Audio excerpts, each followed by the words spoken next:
El presidente de los Estados Unidos, Donald Trump, reunido con la estructura clave del Pentágono, tanto a nivel general como el Comando Centro de los Estados Unidos, aquel directamente responsable de la zona del Golfo Pérsico, está tomando las medidas y adoptando las decisiones sobre cómo atacar y cuándo atacar a la República Islámica de Irán. Por supuesto que el plan estratégico global, clave en esta guerra, se está desarrollando minuto a minuto ante la necesidad imperiosa de Irán de exportar petróleo y la imposibilidad que el bloqueo naval y aéreo norteamericano le produce. 47 barcos han sido desviados de y hacia puertos iraníes. No entra nada a Irán que no controlen los Estados Unidos en forma marítima, ni tampoco sale nada por ese camino que tiene obturada una estructura aeronaval que está compuesta por 3 portaaviones y sus respectivas flotas y por submarinos, además naturalmente de la inmensa fuerza aérea desplegada en la región. Nunca ha visto el despliegue militar norteamericano y totalmente exitoso su bloqueo. ¿Qué está produciendo entonces esto en Irán?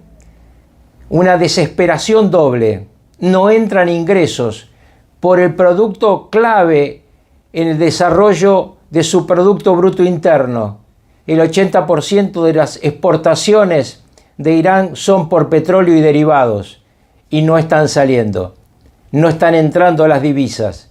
Pero además, como ya hemos explicado, faltan muy pocos días para que las estructuras de depósito en la isla de Hark queden colmadas y en consecuencia, como no sale petróleo de esos inmensos tanques, no va a poder entrar el petróleo que sale de las estructuras productivas, de los pozos petrolíferos, que viene hacia Hark desde la tierra, por abajo de la tierra, por abajo de la piedra, por abajo del mar, hasta colmar esos depósitos de los cuales salían los 3 puertos de agua profunda de exportación petrolífera de la estructura de la República Islámica. Ya los iraníes en desesperación empiezan a quemar petróleo en el desierto, empiezan a dilapidar una parte de su riqueza, porque lo contrario sería, y también puede ocurrir a corto plazo, que tengan que tapar sus pozos petrolíferos, que tengan que interrumpir la producción. Ahí está el arma estratégica más importante que encontró los Estados Unidos para contrarrestar el arma estratégica de Irán, de cerrar el estrecho de Hormuz.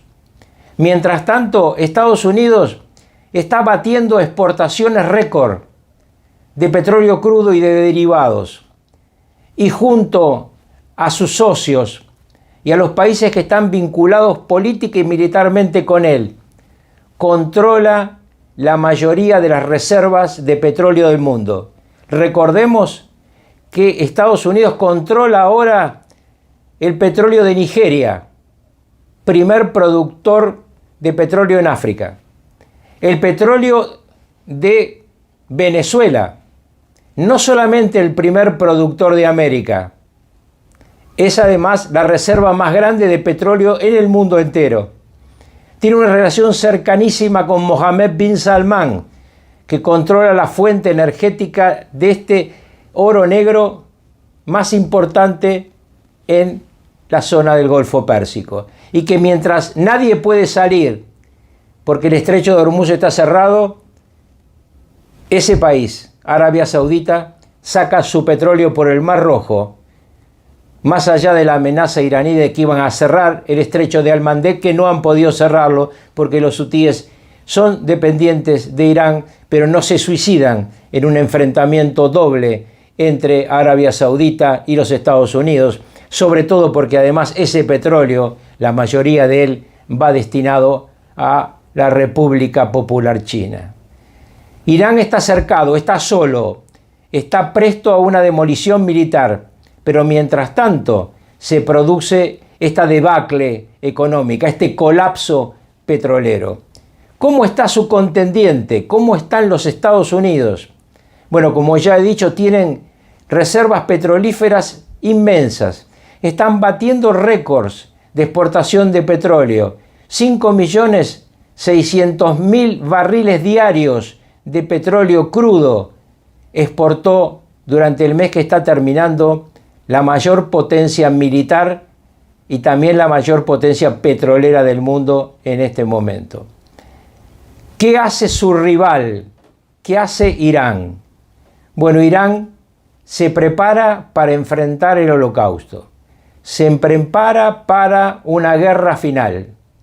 Y escuchemos qué dice el máximo líder religioso de ese país, Mojtaba Khamenei. 90 millones de iraníes orgullosos y honorables, tanto dentro como fuera del país, consideran todas las capacidades identitarias, espirituales, humanas, científicas, industriales y tecnológicas de Irán, desde la nanotecnología y la biotecnología hasta las nucleares y de misiles, como activos nacionales, y las protegerán, tal como protegen las aguas, la tierra y el espacio aéreo del país. El único lugar al que pertenecen los estadounidenses en el Golfo Pérsico es en el fondo de sus aguas. Nosotros y nuestros vecinos, al otro lado de las aguas del Golfo Pérsico y del Golfo de Omán, compartimos un destino común. Los extranjeros que vienen desde miles de kilómetros de distancia para actuar con codicia y malicia no tienen cabida en él, excepto en el fondo de sus aguas. Hoy, 2 meses después del mayor despliegue militar y la agresión por parte de los acosadores del mundo en la región y la vergonzosa derrota de los planes de Estados Unidos, se está desarrollando un nuevo capítulo en el Golfo Pérsico y en el Estrecho de Hormuz. Con la ayuda y el poder de Dios, el brillante futuro de la región del Golfo Pérsico será un futuro sin Estados Unidos, uno que sirva al progreso, a la comodidad y a la prosperidad de su pueblo. Las cartas están echadas. El destino de Irán está sellado. Ese país quedará en peores o mejores condiciones finales según la decisión militar que tome el presidente de los Estados Unidos. La decisión estratégica lo ha aislado. Su torpeza con sus vecinos del Golfo no hizo más que acrecentarla. Emiratos Árabes Unidos se ha ido de la OPEP, como antes se habían ido otros socios importantes, pero no tan significativos. Y Arabia Saudita, enemigo histórico de Irán, cada día está más cerca de Estados Unidos y más lejos de los ayatolá. Dentro de Irán empiezan las rebeliones étnicas, empiezan los grupos que enfrentan a los grupos policiales en el interior del país. La disolución de Irán es una posibilidad cierta. Mientras tanto, la guerra dentro de la guerra entre Israel y Hezbolá sigue caliente y es de esperar acontecimientos más duros también en lo que es el frente sur del Líbano y el frente norte de Israel, más allá del acuerdo de tregua entre esos dos países. Pero Hezbolá sigue su propia lógica. Sigue la lógica de Ahmed Bahidi, el terrorista que controla y conduce la Guardia Islámica, el hombre que conduce también el grupo Quds, el grupo de capacidad internacional de hacer daño al enemigo. Estados Unidos evalúa impulsar una nueva coalición internacional para restablecer la navegación en el estrecho de Hormuz. Otra de las noticias de este día es lo que el presidente Trump había pedido durante las últimas semanas. Ningún país se sumó a esa coalición que el mandatario exigió para reabrir esas aguas. Y ahora, de nuevo, atención, porque un cable interno del Departamento de Estado revelado por Reuters revela el plan de plan de libertad marítima, así lo ha llamado Washington. Piden a las embajadas, bueno, pues con instrucciones precisas que insten a gobiernos extranjeros a sumarse al esquema liderado por Washington en esas aguas con el objetivo, repito, de reabrir el estrecho de Hormuz. El presidente Trump se refirió en las últimas horas al bloqueo.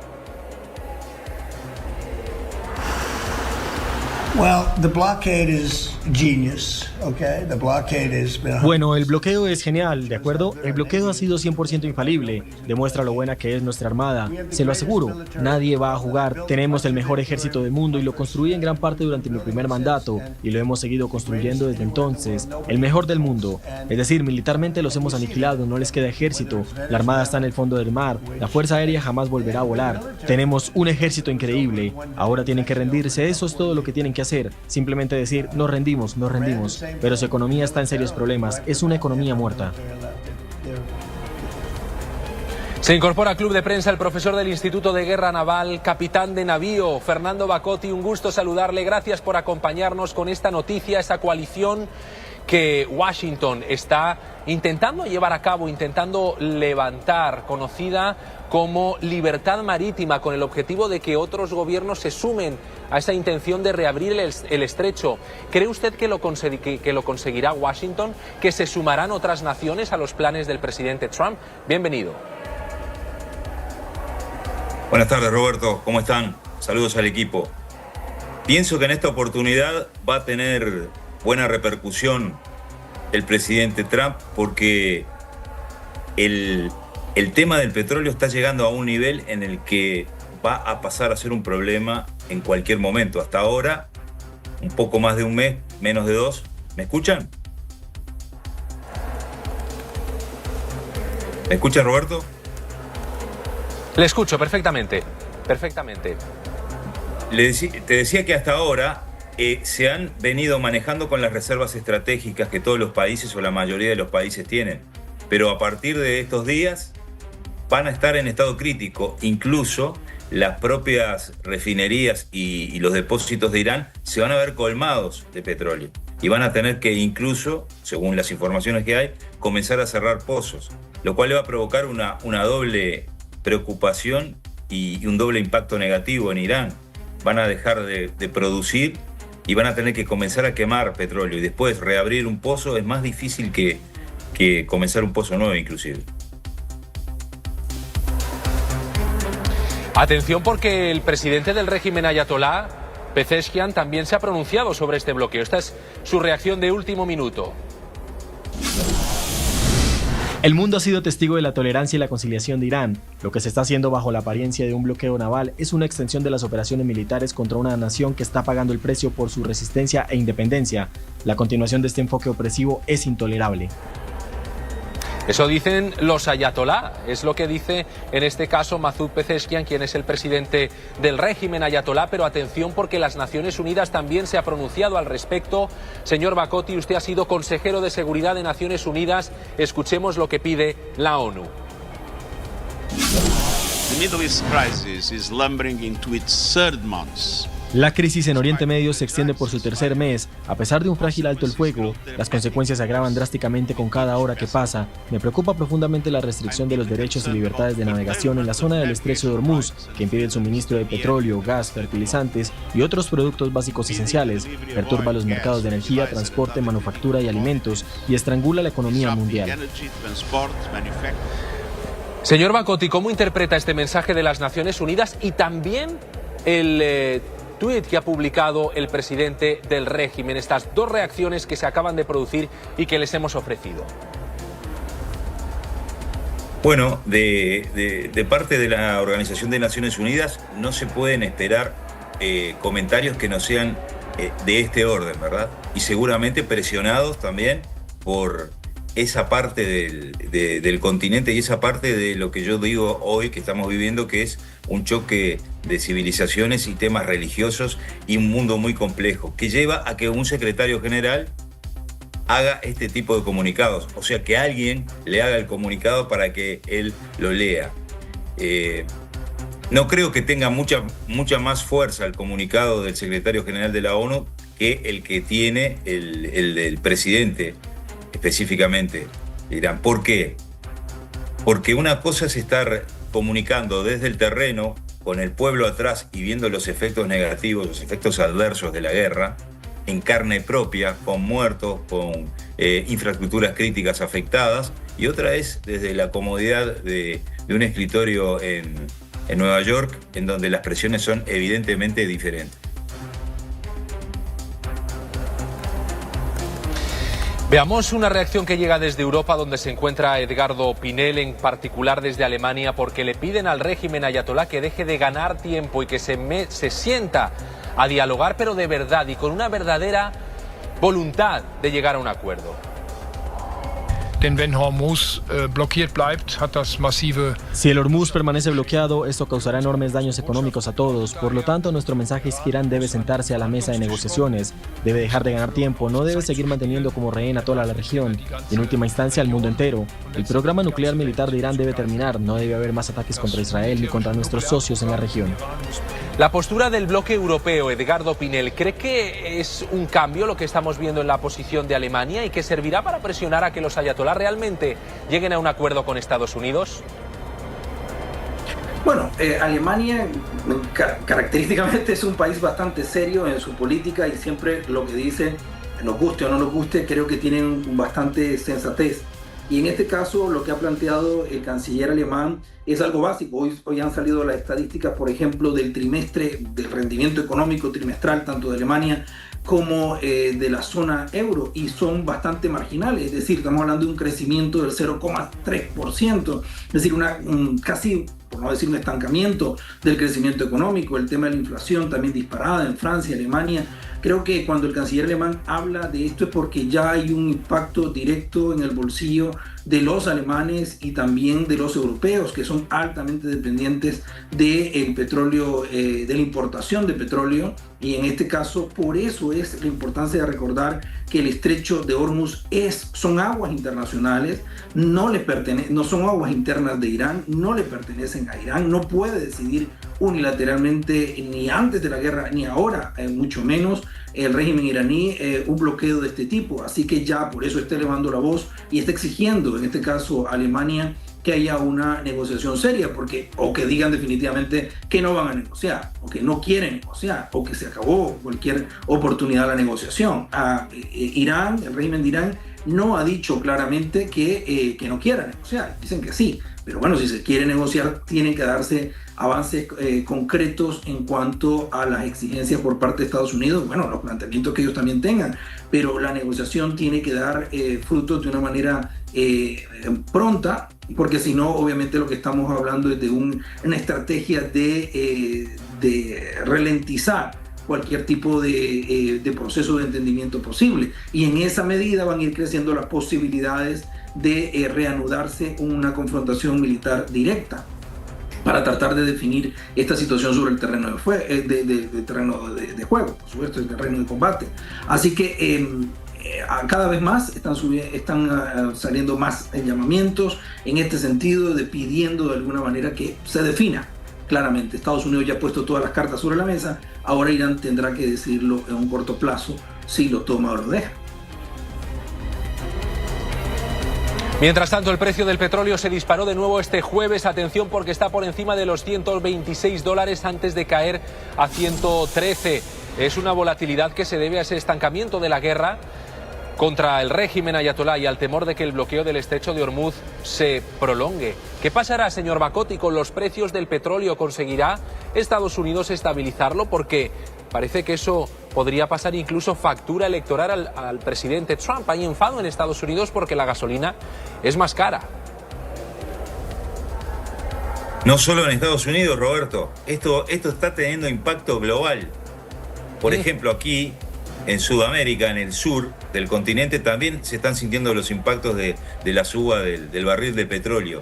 Y habíamos dicho, no sé si recuerdas, hace 2 semanas atrás, habíamos dicho que el petróleo, si se mantenía esta condición de conflicto y de estrangulamiento del estrecho de Hormuz, iba a escalar a un precio aproximado de los $150. Bueno, están en eso. porque en la próxima disparada del precio del barril va a llegar cerca de los $150.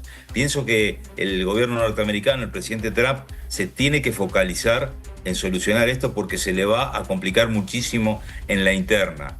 Y en cuanto al manejo que está haciendo Irán de este tema, del tema cuasi bélico, porque no hay una declaración de guerra, se están volviendo a lógicas que yo las asocio con lo que se vivía en la Guerra Fría. Estamos volviendo a la Guerra Fría, donde no hay declaraciones abiertas de guerra, pero sí acciones bélicas. Es decir, estoy de acuerdo con Edgardo cuando dice son aguas internacionales frente al estrecho de Hormuz, frente a Irán en el estrecho de Hormuz. Sí, son aguas internacionales, pero de facto las controla Irán en este esquema de estrangulamiento. Lo mismo que pasa con Bab el-Mandeb. Las va a controlar el movimiento Houthi en Yemen y no van a tener que hacer ninguna forma de presionar y de generar esta estrategia asimétrica de desgaste que están utilizando. Pues atención a la más reciente advertencia que hizo en las últimas horas el ministro de Exteriores de Israel.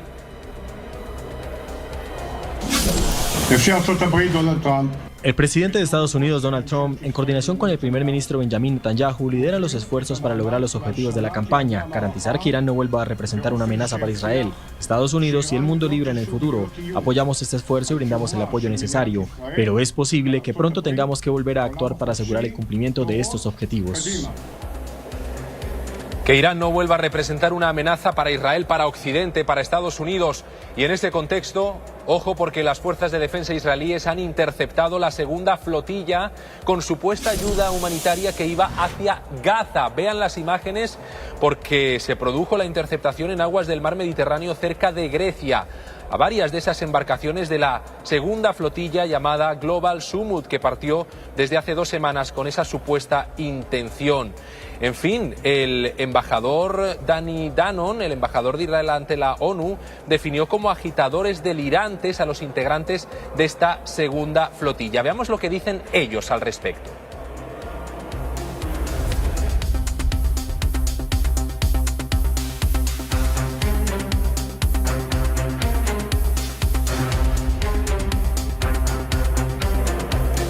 ¿Qué dicen los de la flotilla, David? Ese es el full. ¿Qué dicen los integrantes de la flotilla? Vamos a escucharlo. Para escuchar la versión, les hemos ofrecido la del embajador Danon, pero también lo de los integrantes de esa flotilla. Actualmente nos encontramos en aguas internacionales con nuestra flotilla de alrededor de 60 embarcaciones y acabamos de ser recibidos por varios buques de guerra. ¿Realmente, señor Bakoty, estas flotillas tienen la intención de llevar ayuda humanitaria? Bueno, ya hemos visto en el pasado de que no es así, de que se focalizan más en el mensaje político que produce la caravana, digamos, el convoy marítimo de este tipo de movimientos, que la ayuda efectiva que llevan. Lo que llevan es un mensaje político y que siempre está de manera, digamos, invariable, sesgado hacia un punto. Y por otro lado, habría que investigar o que hacer lo que se llama las visitas a las embarcaciones antes de que lleguen a los puertos para saber realmente qué es lo que cargan a bordo. No es la primera vez que enmascarados en una flotilla de ayuda humanitaria van distintos tipos de armamento o componentes para utilizar en un conflicto bélico. Es preocupante.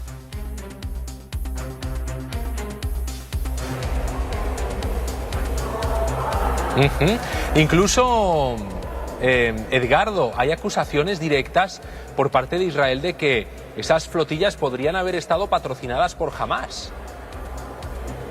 Bueno, ya en las anteriores flotillas algunas líneas de investigación internacional, del propio Israel y periodísticas también han demostrado que hay algunos vínculos, por supuesto, de financiación. Estas flotillas tienen un costo operativo importante que de manera voluntaria creo yo que incluso o económicamente supera el coste de operación de estas flotillas, puede incluso superar realmente la cantidad de ayuda humanitaria que efectivamente dicen que van a entregar. Obviamente buscan un altoparlante para poder hacer llegar su mensaje. La flotilla más bien tiene efectivamente, como decía Fernando, un tema de efecto político más que práctico, con otros riesgos asociados, como ya lo mencionaba. Así que, por ejemplo, ¿quién está detrás de estos barcos?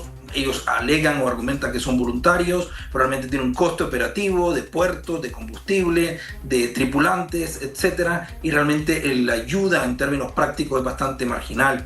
Lo que sí es bueno, vamos a decir así, en medio de todo esto, lo positivo, si queremos sacarle algo positivo a esta situación, es que es importante elevar la voz, que es necesario canalizar más ayuda humanitaria y que el paso de Rafah, el tema de Egipto, la colaboración que entra, la cooperación que entra por Egipto, se pueda seguir operativizando. Y Israel tiene un reto enorme porque tiene que verificar todos estos convoys, todas estas